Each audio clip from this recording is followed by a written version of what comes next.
নমস্কার বন্ধুরা, আজকে নিয়ে আসলাম আমি আলু পাঁপড় রেসিপি। আজকে আমি আলু পাঁপড় করব, আর আমি কিভাবে করি আপনাদেরকে শেয়ার করব। দেখেন কি সুন্দর লাগছে, কালারটা খুবই ভালো লাগছে দেখতে। এখানে কিছুটা আলু বয়েল করে নিয়ে নিয়েছি আমি। এখান থেকে আমি 4 পিস নেব। আলুগুলো বেশ বড় বড়, তাই 4 পিসই নেব।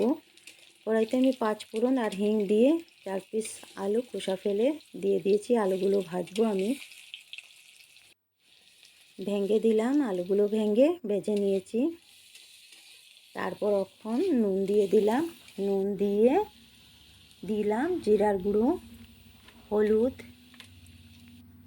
আর দেব আদা কাঁচা লঙ্কা বাটা, দিয়ে দেব টমেটো পেস্ট,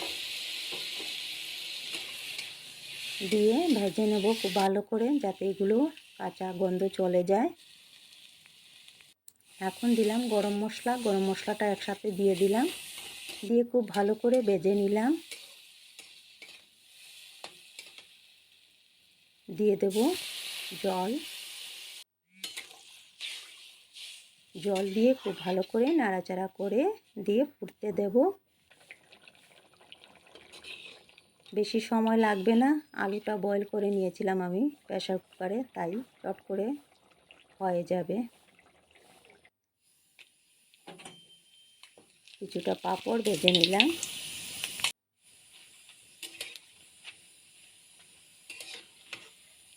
পাঁপড়গুলো ভেজে এখন আমি ফুটন্ত ঝোলের মধ্যে দিয়ে দেব। দিয়ে ভেঙে দিয়ে দিলাম হাতা দিয়ে, আর এক সময় ফুটিয়ে নেব। দেব সামান্য চিনি, ভালো লাগবে খেতে চিনিটা দিলে। রেডি আমার আলু পাঁপড় রেসিপি। কেমন লাগলো বন্ধুরা আপনাদের বলবেন। বাই।